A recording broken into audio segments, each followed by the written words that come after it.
Hello friends, welcome to day trader Telugu and good evening. Sensex 199 points పాజిటివ్గా move అయ్యి 31,642 దగ్గర close అయితే, నిఫ్టీ 52 పాయింట్స్ పాజిటివ్గా మూవ్ అయ్యి 9,251 దగ్గర అయితే క్లోజ్ అవ్వడం జరిగింది. సో ఈ రోజు ఇంపార్టెంట్ న్యూస్ ఈవెంట్స్తో పాటు ఎస్బీఐ కార్డ్స్ రిజల్ట్స్ గురించి కూడా మాట్లాడుకుందాం ఫ్రెండ్స్. 2 months కంటే తక్కువ టైంలోనే రిలయన్స్ ఇండస్ట్రీస్లో 70% దగ్గరగా మూవ్ అనేది మనకు కనిపించడం జరిగింది. So most of the companies అన్ని కూడా March 23 ఆ పాయింట్ ఆఫ్ టైం నుంచి కూడా ర్యాలీ అయితే అయ్యాయి. కాకపోతే ఇంత పర్సెంట్ ర్యాలీ అయిన స్టాక్స్ అయితే చాలా తక్కువ అనమాట. లెస్ దాన్ 3 weeksలో 3 ఇన్వెస్టర్స్ పేర్లతో జియో ప్లాట్ఫామ్స్లోకి ఇన్వెస్ట్మెంట్స్ వస్తున్నాయని చెప్పి న్యూస్ అయితే మనకి బయటకు రావడం జరిగింది ఫ్రెండ్స్. ఫస్ట్ ఇంపార్టెంట్ న్యూస్ ఏంటి? ఫేస్బుక్ వాళ్ళు చేస్తున్న ఇన్వెస్ట్మెంట్ 43,000 కోట్ల దగ్గరగా వాళ్ళు జియో ప్లాట్ఫామ్స్లో ఇన్వెస్ట్మెంట్ చేస్తున్నారు అనేది ఫస్ట్ మనకు వచ్చిన అప్డేట్ అనమాట. అప్పుడు మనకి స్టాక్ పాజిటివ్గా రియాక్ట్ అయింది. నెక్స్ట్ సిల్వర్ లేక్ వాళ్ళు 5,656 crores దగ్గరగా జియో ప్లాట్ఫామ్స్లో ఇన్వెస్ట్మెంట్ చేస్తున్నారని అప్పుడు కూడా పాజిటివ్గా రియాక్ట్ అయింది. నెక్స్ట్ ఇప్పుడు విస్తా ఈక్విటీ అనే వాళ్ళు 11,367 crores ఇన్వెస్ట్మెంట్ చేస్తున్నారని, దాని ద్వారా వాళ్ళు 2.32% ఈక్విటీ జియో ప్లాట్ఫామ్స్లో తీసుకుంటున్నారనే అప్డేట్ కూడా ఈరోజు ఇంట్రోడే సెషన్స్లో స్టాక్ని పాజిటివ్గా రియాక్ట్ చేయడం జరిగింది ఫ్రెండ్స్. అండ్ మైక్రోసాఫ్ట్ వాళ్ళు కూడా రిలయన్స్ ఇండస్ట్రీస్కి సంబంధించిన జియో ప్లాట్ఫామ్స్లోకి ఇన్వెస్ట్మెంట్ చేద్దాం అనుకుంటున్నారనే అప్డేట్ కూడా బయట సోర్సెస్ ద్వారా మనకు ఆల్రెడీ కూడా ఉంది. సో ఇలాంటి అప్డేట్స్ అన్నీ కూడా రిలయన్స్ ఇండస్ట్రీస్ని సేఫ్ గార్డ్ చేస్తున్నాయని చెప్పుకోవచ్చు. సో వీటన్నిటి మధ్యలో మనకి రిలయన్స్ ఇండస్ట్రీస్ ఒక షేర్ ప్రైస్ అయితే స్టెబిలైజ్ అయ్యి పాజిటివ్ డైరెక్షన్లో అయితే ఉంది. కాకపోతే మనం ఒక విషయం అయితే గుర్తుపెట్టుకోవాలి, వాళ్ళ పెట్రోకెమికల్ బిజినెస్ అనేది వీళ్ళ రిజల్ట్స్ ముందు కూడా చెప్పాను వీక్గానే ఉంది. అండ్ రిజల్ట్స్లో కూడా మనకు అది కనిపించింది. జియో అండ్ జియో రిలేటెడ్గా ఉన్న ఇన్వెస్ట్మెంట్స్ మీద మాత్రమే మనకి ఇప్పుడు స్టాక్ పాజిటివ్గా మూవ్ అవుతుంది. అండ్ రిలయన్స్ రీటైల్ కూడా ఈ లాక్డౌన్ వల్ల ఎంతో కొంత ఇంపాక్ట్ అవుతుంది. సో ఫర్దర్గా వచ్చే రిజల్ట్స్లో మనం సూపర్ పాజిటివ్గా ఎక్స్పెక్ట్ చేయడానికి అంతేదీ లేదు. కాకపోతే ఇన్వెస్ట్మెంట్స్తో కంపెనీ రీస్ట్రక్చర్ అవ్వడానికి ఎక్కువగా హోప్ ఉంటుంది ఫ్రెండ్స్. వాళ్ళ అప్పును తగ్గించుకునే ప్రయత్నం కూడా ఈ డబ్బులతో చేస్తారనమాట.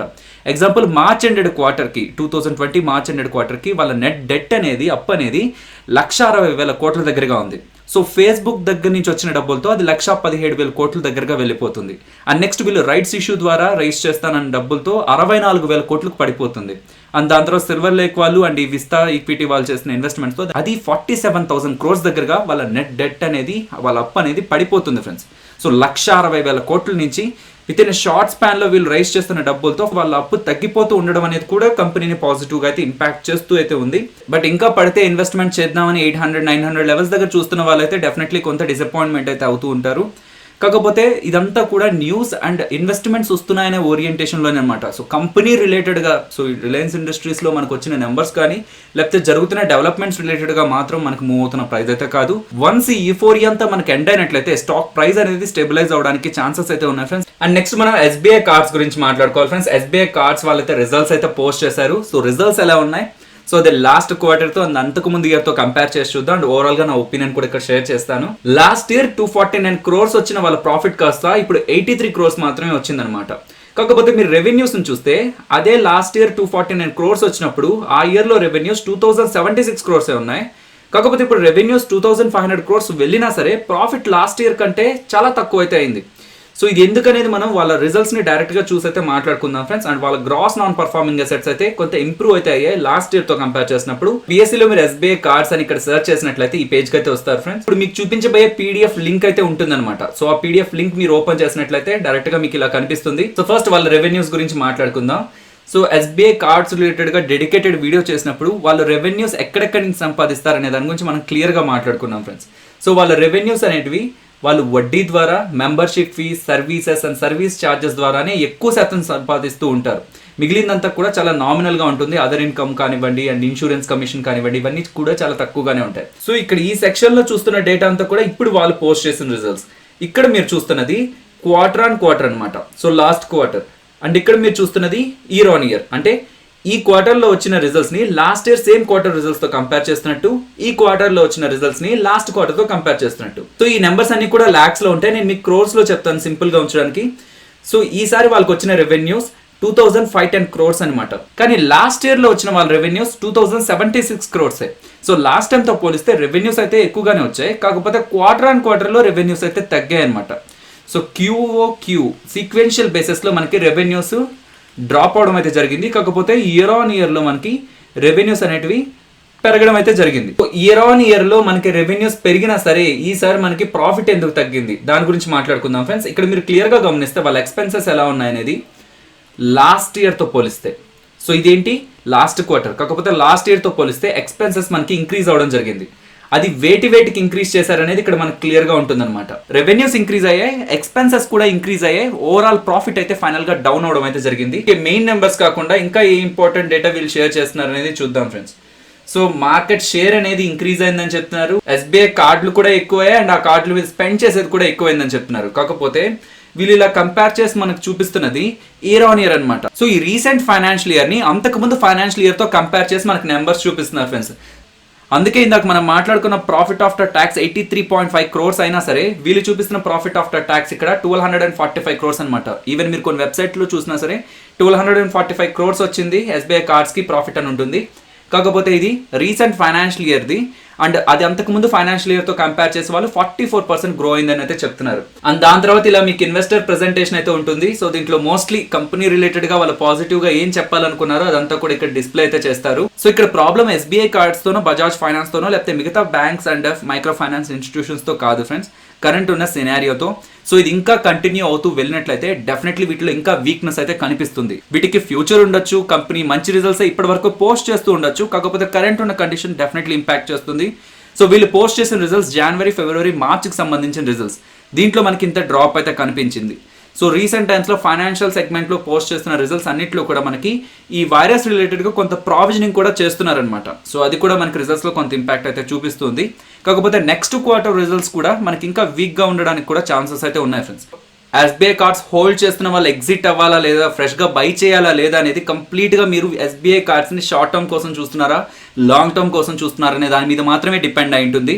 సో షార్ట్ టర్మ్ కోసం చూస్తున్నట్లయితే షార్ట్ టర్మ్ కోసం అయితే ఎస్బీఐ కార్డ్స్ ని ప్రెసెంట్ అయితే టచ్ చేయకండి. 500 లెవెల్స్ కి రీసెంట్ గా టెస్ట్ చేసి అక్కడి నుంచి బౌన్స్ అయితే అయింది ఫ్రెండ్స్.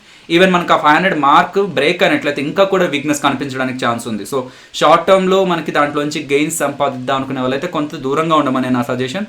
లేదు లాంగ్ టర్మ్ కోసం వ్యూ ఉన్నట్లయితే సడన్ గా దాంట్లో ఎక్కువ మనీ ఒకేసారి ఇన్వెస్ట్మెంట్ చేయకుండా ఈ ఇంపాక్ట్ అనేది ఇంకా కంటిన్యూ అవడానికి కూడా ఛాన్స్ ఉంది. కాబట్టి ఫర్దర్ గా ఏదైనా మంచి డిప్స్ వస్తున్నట్లయితే కొంత పోర్షన్ యాడ్ చేసుకోవచ్చు. నెక్స్ట్ లారస్ ల్యాబ్స్ గురించి మాట్లాడుకోవాలి. నిన్న 4 o'clock అరౌండ్ మార్కెట్ క్లోజ్ అయిపోయిన తర్వాత మీకు ఒక అప్డేట్ చేశాను కదా. లారస్ ల్యాబ్స్ రిలేటెడ్ గా దాంట్లో ఆల్రెడీ ఇన్వెస్ట్ చేసిన ప్రైవేట్ ఈక్విటీ ప్లేయర్ 10% అరౌండ్ వాళ్ళ వాటానైతే అమ్మాలనుకుంటున్నారు. అది 5 to 10% డిస్కౌంట్ లో అమ్మాలనుకుంటున్నారు. గ్రూప్ లో అయితే పోస్ట్ చేయడం జరిగింది కదా. సో ఈ రోజు మీరు గమనిస్తే 10% దగ్గరగా మనకి లారస్ ల్యాబ్స్ అయితే డౌన్ అవడం జరిగింది ఫ్రెండ్స్. సో ఈ రోజు లారస్ ల్యాబ్స్ లో 3 బ్లాక్ డీల్స్ జరగడం జరిగింది. 441 నుంచి 461. సో ఈ షేర్ ప్రైస్ మధ్యలో మనకి 79 lakh షేర్స్ అయితే వాళ్ళు అమ్మడం జరిగింది ఫ్రెండ్స్. అండ్ ఇంకొకటి బ్లాక్ డీల్స్ కానీ లేకపోతే బల్క్ డీల్స్ కానీ జరుగుతున్నప్పుడు ఆ ట్రాన్సాక్షన్ లో ఫారెన్ ఇన్స్టిట్యూషనల్ ఇన్వెస్టర్స్ కానీ ఇన్వాల్వ్ అయినట్లయితే మనకి ఫైనల్ గా ఎఫ్ఐడిఐ డేటా చూస్తూ ఉంటాం కదా ఎవ్రీడే. దాంట్లో ఎఫ్ఐ డేటా అయితే మనకి మారుతుంది. So Hindustan Unilever GSK related గా మనకి ట్రాన్సాక్షన్ జరిగినప్పుడు జిఎస్కే వాళ్ళు షేర్లను అయితే అమ్ముకున్నారు. ఈ డేటా అయితే మనకు తెలుసు. కాకపోతే అలా అమ్ముతున్నప్పుడు ఫ్రెంచ్ ఫైనాన్షియల్ కంపెనీ వాళ్ళు బై చేశారనమాట. సో వాళ్ళు ఫారెన్ ఇన్స్టిట్యూషనల్ ఇన్వెస్టర్ కింద వస్తారు కాబట్టి వాళ్ళు బై చేసిన అమౌంట్ అనేది మనకి ఎఫ్ఐ డేటాలో అయితే యాడ్ అయిపోతుంది ఫ్రెండ్స్. అలా యాడ్ అయిపోయిన డేటాతో మనకి ఓవరాల్ గా ఎఫ్ఐఎస్ పాజిటివ్ లో ఉన్నారన్నట్టు కనిపిస్తూ ఉంటుంది. కాకపోతే ఈ డీల్స్ జరుగుతున్నప్పుడు వాళ్ళు చేస్తున్న యాక్టివిటీని మనం ఎక్స్క్లూడ్ చేసి మాత్రమే ఓవరాల్ డేటా చూడాల్సి వస్తుంది. నెక్స్ట్ ఈ రోజు 1:30 అరౌండ్ మనకు ఒక అప్డేట్ రావడం జరిగింది ఫ్రెండ్స్. సుప్రీం కోర్టులో ఆల్రెడీ ఒక బిల్ వేశారనమాట. ఇండియాలో కొన్ని రాష్ట్రాలు మద్యం దుకాణాలని ఓపెన్ చేయడం జరిగింది ఫ్రెండ్స్. ఇలా ఓపెన్ చేశాక సో సోషల్ డిస్టెన్సింగ్ ఉంటుంది, వాళ్ళు తీసుకొని కొంత డిస్టెన్స్ పాటించి వెళ్ళిపోతారు అనుకున్నారు. కాకపోతే ఎక్కువ శాతం ప్రజలు సోషల్ డిస్టెన్సింగ్ లేకుండా ఒకే చోట గ్యాదర్ అవుతూ ఉండడం అనేది ఈ వైరస్ స్ప్రెడ్ అనేది కంట్రోల్ చేస్తూ వచ్చింది ఇప్పుడు ఇండియా. కాకపోతే ఇలా ఓపెన్ చేయడం ద్వారా ఎక్కువ శాతం వైరస్ స్ప్రెడ్ అవడానికి ఛాన్స్ ఉంటుంది అని చెప్పి సుప్రీంకోర్టులో పిల్లు వేయడం జరిగిందనమాట. ఈ మద్యం అమ్మకాలని ఆపేయండి అని. సుప్రీంకోర్టు దానికైతే యాక్సెప్ట్ చేయలేదు. సో మద్యం అమ్మకాలు ఆపాలి అని మేము అనుకోవట్లేదు. కాకపోతే మేము స్టేట్స్కి సజెస్ట్ చేస్తున్నాం హోమ్ డెలివరీ ఆప్షన్ ఒకసారి థింక్ చేయడానికి ప్రయత్నించండి. ఎందుకంటే అందరూ ఒకే దగ్గరకు వస్తున్నప్పుడే కదా మనకి వైరస్ ఎక్కువగా స్ప్రెడ్ అవుతూ ఉంటుంది. ఇది ఎవరికి పాజిటివ్ అవుతుంది? లిక్కర్ స్టాక్స్ కి పాజిటివ్ అవుతుంది ఫ్రెండ్స్. సో మీరు గమనిస్తే ఇది ఆల్మోస్ట్ 110 అరౌండ్ వచ్చింది అప్డేట్ అనేది. సో ఆ పాయింట్ ఆఫ్ టైమ్ లో most of the liquor stocks అన్ని కూడా మనకి పాజిటివ్ గా రియాక్ట్ అవడం అయితే జరిగింది. సో ఇక్కడ ఈ డేటాను గమనించినట్లయితే లాస్ట్ మంత్ అంటే మార్చ్ లో ఇన్ఫ్లోస్ కంటే కూడా ఏప్రిల్ లో ఇన్ఫ్లోస్ అనేటివి 47% డ్రాప్ అవడం జరిగింది ఫ్రెండ్స్. ఈక్విటీ రిలేటెడ్ గా వెళ్ళిన ఇన్ఫ్లోస్ ఇవి. అండ్ ఎస్ఐపి కూడా 3% మనకి ఫాలో అవడం జరిగింది అనమాట. లాస్ట్ మంత్ 8,641 crores దగ్గరగా ఉంటే ఇప్పుడు అది 8,376 crores గా ఉంది ఫ్రెండ్స్. కాకపోతే ఇయర్ ఆన్ ఇయర్ లో మనకి పాజిటివ్ గా ఉన్నట్టే. సో వేటిల్లోకి ఎక్కువగా డబ్బులు వెళ్ళాయని చూస్తే large cap and multi cap related గా ఉన్న ఫండ్స్ లో డబ్బులు అయితే వెళ్ళాయి. కాకపోతే క్రెడిట్ రిస్క్ ఉన్న డెట్ మ్యూచువల్ ఫండ్స్ లోంచి అవుట్ ఫ్లోస్ అయితే ఎక్కువ అవడం జరిగింది friends. And next Yes Bank వాళ్ళు జూన్ 30th కల్లా కూడా 15,000 crores రేస్ చేయాలనే ప్లాన్ లో ఉన్నారని CEO ప్రశాంత్ కుమార్ గారు అయితే చెప్పడం జరిగింది ఫ్రెండ్స్. ఈ ఫండ్ రైజింగ్ అనేది QIP అంటే పెద్ద పెద్ద ఇన్వెస్టర్స్ కి వాటాలను ఇవ్వడం కానివ్వండి, రైట్స్ ఇష్యూ కానివ్వండి, ప్రిఫరెన్స్ ఇష్యూ ద్వారా కానివ్వండి, ఇలాంటి రూట్స్ ద్వారా అయితే మనీ అయితే రేస్ చేయాలనుకుంటున్నారు. Next Nifty and bank Nifty support and resistance friends, నిన్నేం మాట్లాడుకున్నామో అదే లెవెల్స్ అయితే ఉంచుతున్నాను. ఇప్పుడు మనం 9,250 దగ్గర అయితే ఉన్నాం నిఫ్టీ. సో అది ఇంపార్టెంట్ లెవెల్ అని మాట్లాడుకున్నాం కదా, ఆ లెవెల్ బ్రేక్ అయితే 9,120 నెక్స్ట్ సపోర్ట్ నేను అబ్జర్వ్ చేస్తున్నది. అండ్ ఆ లెవెల్ కంటే టాప్ సైడ్ కి మూవ్ అవుతున్నట్లయితే 9,380 to 9,400 ఈ లెవెల్ అయితే రెసిస్టెన్స్ గా గమనిస్తున్నాను. అండ్ బ్యాంక్ నిఫ్టీ ఇమీడియట్ గా 19,280 చాలా దగ్గరగా ఉంటుంది. అండ్ ఆ లెవెల్ బ్రేక్ అయినట్లయితే నెక్స్ట్ మనం 18,800 దగ్గర సపోర్ట్ అయితే గమనించవచ్చు. అండ్ ఇక్కడ నుంచి టాప్ సైడ్ కి మూవ్ అవుతున్నట్లయితే 19,700 అండ్ దాని తర్వాత 20,180 ఫ్రెండ్స్, ఈ లెవెల్స్ ని రెసిస్టెన్స్ గా అయితే గమనిస్తున్నాను. నిఫ్టీ ఆప్షన్ చైన్ గురించి మాట్లాడుకుందాం ఫ్రెండ్స్. రీసెంట్ టైమ్స్ లో మనం మాట్లాడుకున్న లెవెల్స్ 9,500 అండ్ 9,400 దగ్గర కాల్ రైటింగ్ అయితే కనిపించింది. కాకపోతే ఇంట్రెస్టింగ్ గా 9,300 దగ్గర 2,25,000 పుట్ లో మనకి రైటింగ్స్ అయితే కనిపించాయి అనమాట ఇంట్రాడే సెషన్ లో. అంటే 9,300 కంటే కూడా మార్కెట్ పైనే ఉంటుందని చెప్పి ఈ రైటింగ్స్ అయితే చేశారు. 9,215 రెస్పెక్ట్ చేస్తూ 9,300 అబోవ్ వెళ్ళినట్లయితే ఇక్కడ ఫామ్ అవుతున్న డేటా ప్రకారం 9,300 ని కూడా మనం సపోర్ట్ గా అయితే గమనించవచ్చు. బట్ ఇక్కడ నుంచి ఫాలో అవుతుంటే 9,000 మనకి ఇంపార్టెంట్ సపోర్ట్ అయితే అవుతుంది ఫ్రెండ్స్. ఈవెన్ మనకి 9,100 దగ్గర డేటా కూడా మంచిగా కనిపిస్తున్నా సరే ఓవరాల్ గా ఉన్న ఓపెన్ ఇంట్రెస్ట్ అనేది 9,000 దగ్గర మాత్రమే మనకి ఎక్కువగా ఉంది. ఫైనల్లీ ఇది ఫ్రెండ్స్ మన వీడియో నచ్చిందా?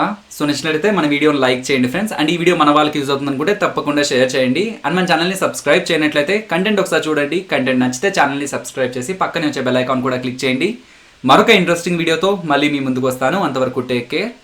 జై హింద్.